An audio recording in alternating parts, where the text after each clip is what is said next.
WSU is a special place where Washington State is Pullman and Pullman is Washington State, and we are one community.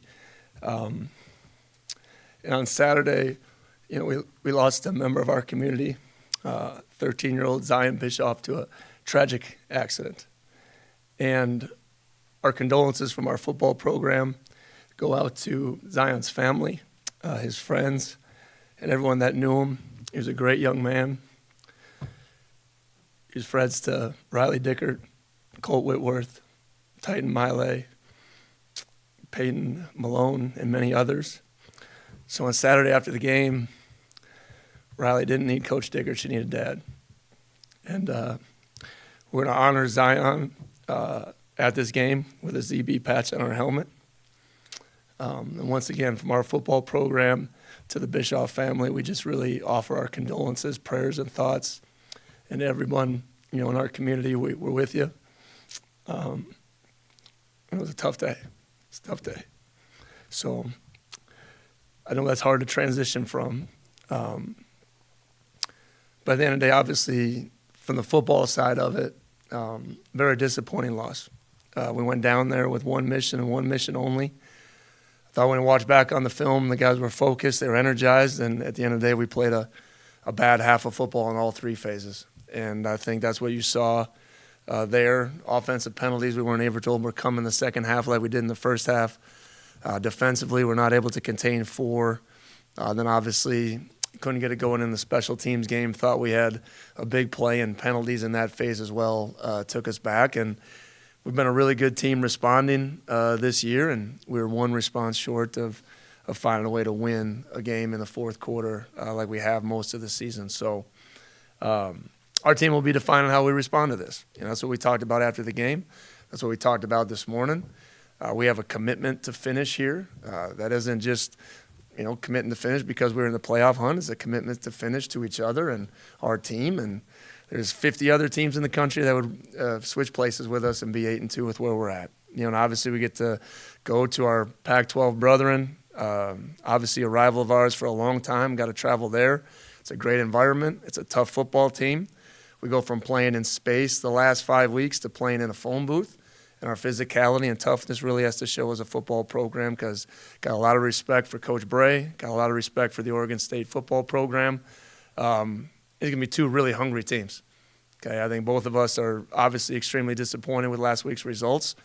It's their senior night, so I expect a heck of a ball game, and we need to bring our best this week to go out there and get it. So with that, I'll open up for any questions.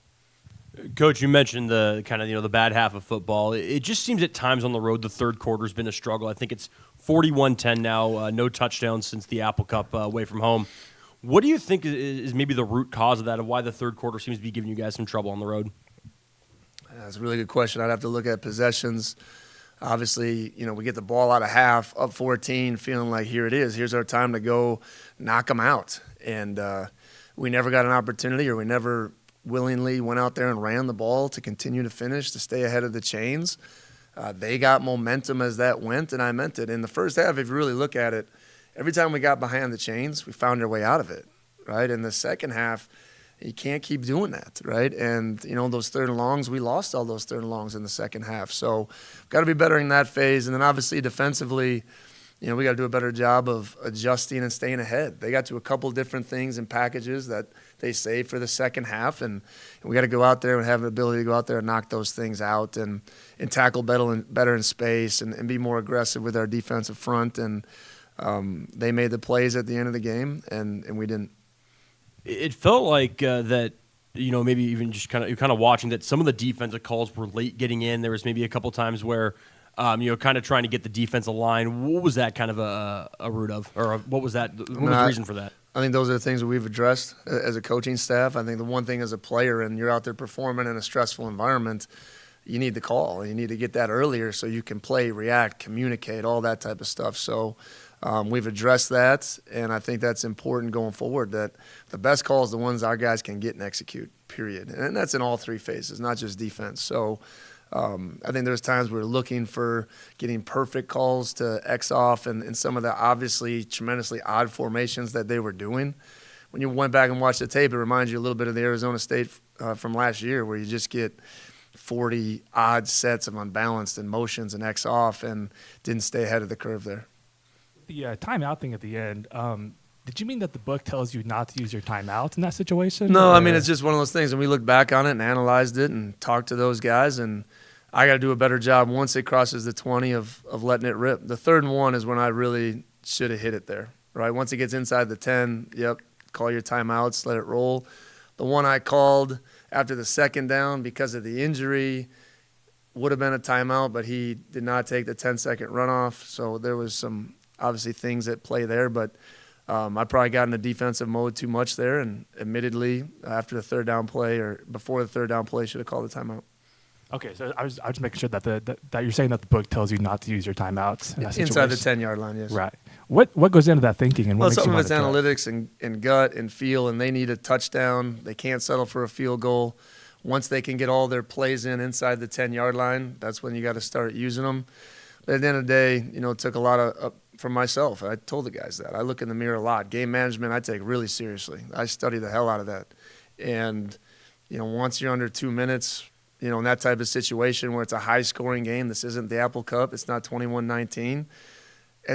Looking back on it, whatever quarterback had the ball last was probably winning. And I got to do a better job getting John the ball so we can go down and win a football game. At least for the last drive, you guys went with Christian at left tackle and then Rod at left guard. What was kind of behind that decision? Essa got injured, and it's a credit to Christian and his flexibility to go out there and handle that situation. He didn't rep left tackle one time really all season. So he's done right tackle and left guard. So him to go out there and execute at a high level is a real credit to him. What's that status? It was like he's been dealing with some illness, and then it was cramping, and then we just couldn't get him back ready to go in that game. So I saw him this morning. It looks good, so hopefully he'll be back ready to go. The game you talked about, kind of a lack of aggressiveness as being a feature of your defense. How do you plan to address that, and just what's the approach to tuning that up?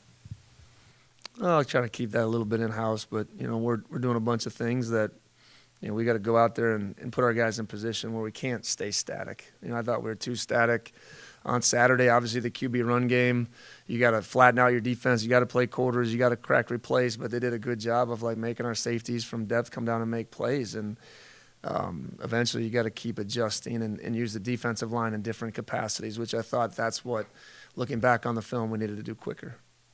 And then obviously you have the phrase always us, never them. But do you feel that the noise of college football playoff and just all the hype around the program, was that a distraction? No, I thought we handled that really well. I do. I thought we went down there with a good energy. I thought we came out of half, I felt like, with good energy. Now, did we relax? Did we think it was just going to happen again?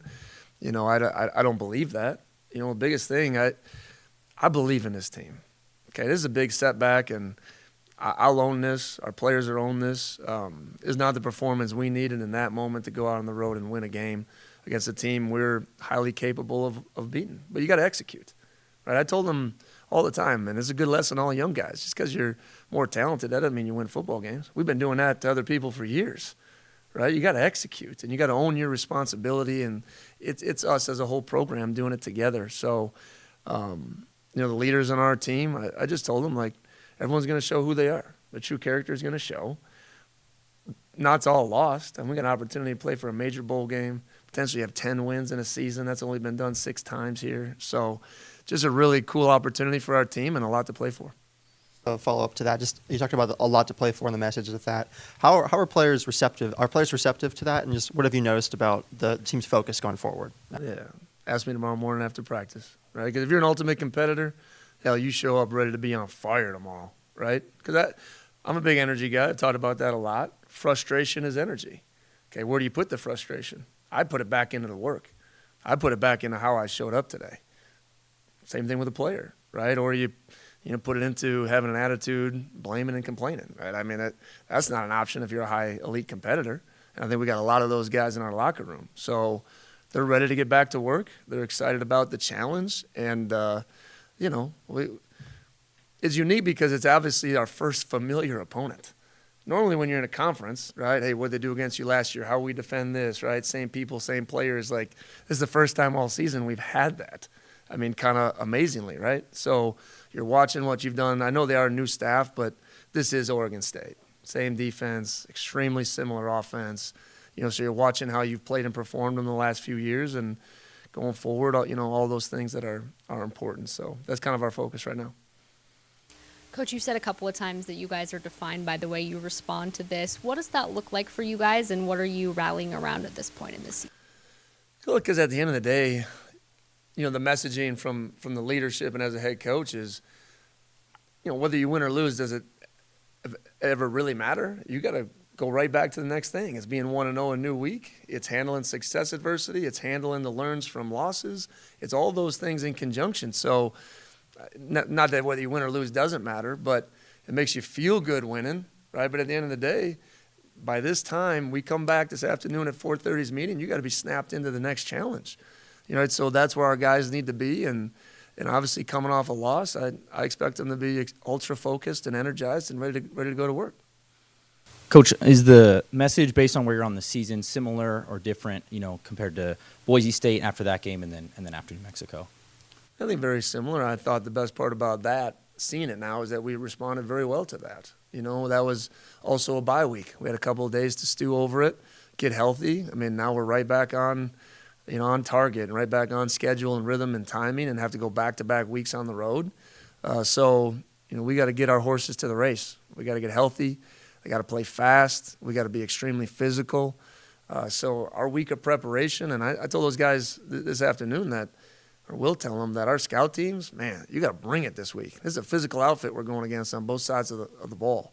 So it's hard to replicate this type of stuff. So we got to be on it. We got to practice physical to play physical. Washington and Oregon State, the only two common opponents from last year to this year. How does that change, the last couple weeks preparing for somebody you guys maybe haven't faced in a couple of years to now, a familiar team, like you said, new head coach? Well, first thing, I've never gotten into they're our buddy. Oregon State's not our buddy, right? You know what I mean? They would have left us as fast as we would have left them. You know what I mean? It just is what it is. It's one of our biggest rivals now. That's the way I've looked at it, and that's not bulletin board material. I just hope they would say it the same way. Let's go compete. We've been waiting to compete with these guys, right? So they've dealt with a lot of adversity. We've dealt with a lot of adversity. I think it's going to be energized. It's going to be a great, obviously their stadium's going to be packed. I think there's going to be a lot of Cougs there, So, I think it's an energizing football game. That's what I mean by that. And to know that this is going to be an opponent that we're going to play for a long time, let's go do it. Because all the ones I've been in my 4 years here, they've been heck of ball games. I'm trying to think back to 2020, 2021. Oh, man, we won at the last second in the 2-yard line, 22. Last time we went there, we kind of laid an egg. 23 last year, what a game that was. So it's been a battle. So excited to go back out there and really compete. Gave up 360 rushing yards last week and almost 200 to Dampier, including 3 touchdowns. What's the best game plan to prevent that specifically against that dual threat kind of quarterback? Well, the unique part about Oregon State is, I'm trying to think of the right word, it's been a little bit of musical chairs at quarterback, right? So 17 stabilized it. Now he's been out, I believe, with an injury. 4 started the year, 5's ultra athletic. So it's hard to get a beat and a pulse on them. Also, I'm sure that's what they're feeling a little bit offensively too as well. And who gives them the best chance of winning. We'll prepare for all 3. Obviously, last week's challenge is completely different than this week's challenge, right? This will be 0 should touch the ball 30 times. And how do you stop them in a physical phone booth and creating some schemes and some ways to limit what he can do. So it'll be more of a downhill tailback run approach, I believe. They'll mix in 5 for some QB run stuff. So I got to be ready to adapt. How much more would a win here at Oregon State mean, just specifically with them? Well, we take them all the same. We love them all the same. I love all wins, So obviously doing it on the road in a tough environment, Pac-12, there'll be some fun things to that, but I love them all equally, if I'm being honest. Coach, you mentioned after the game that John didn't practice last week with that foot injury. How were the first-team reps kind of split up then throughout practice? Zevi was ready to go. Yeah, Zevi was ready to go.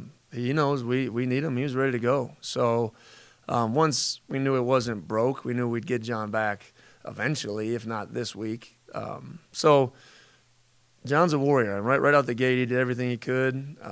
Watching practice for him was tough. On Tuesday, you can see that. He's a competitor. So it was good to see him respond and go through it and mentally encouraging his team.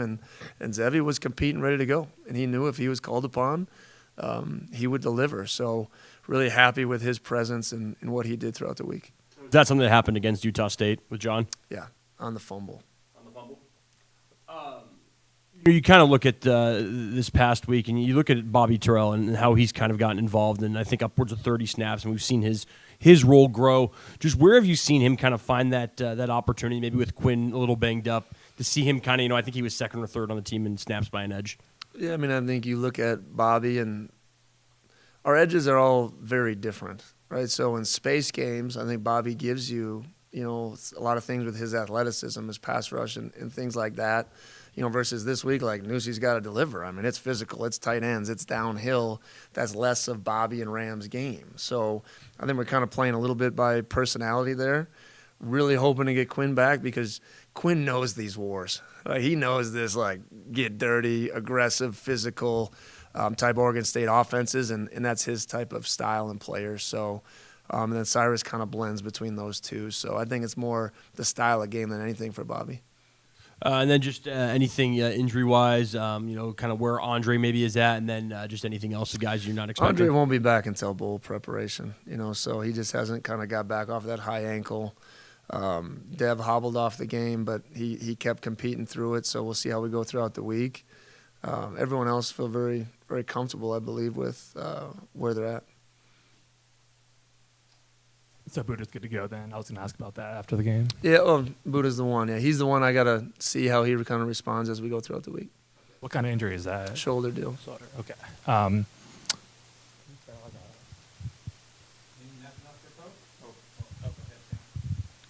So Kyle Williams kind of got lost in the events of the night. He had obviously a career high 181. How have you seen him kind of grow in the offense, and how important is it that he's kind of having performances like this in November? Well, I think we're using him in multiple different ways. I think you saw a slot touchdown. He's there and empty. He's a mismatch on the vertical stretch game. And maybe we could have tried throwing it to him a couple more times just on the vertical ball. I think he was tough to handle. They were down a couple corners. So just really good to see Kyle make some big plays. We need it. We'll continue to need it. Obviously, the Oregon State has a couple good corners that's really going to challenge them. So good to see him playing well, and just like see Carlos play well. I mean, Carlos had a couple good weeks. Chris has been good in the slot. Just like I said, in the second half, there's just a couple of throws John would probably have back. Other than that, I thought he was really sharp, and Kyle's a good job of playing with energy, and the ball finds energy. It's just the way it is. If you're energized to go out there and play and do little things, the ball will find you. You might have already said this, I might have spaced, but do you expect Essa to be back as well this week? Yes, I do. Yep. More. So just to clear up the end of the game on Saturday. So you guys didn't call a timeout, but then Buddha comes up with the injury. And the way I understand it is that at that point, it goes to the other team, New Mexico, which gets the option of a 10-second runoff. But if he chooses the runoff, I can take a timeout. And they did not choose the runoff. They did not choose the runoff. So that's Which why they should have chosen the runoff. Right. So that's why the clock didn't start until the ball. Correct. Okay. Correct. Gotcha. Yep. All right, thank you guys. Go Cougs.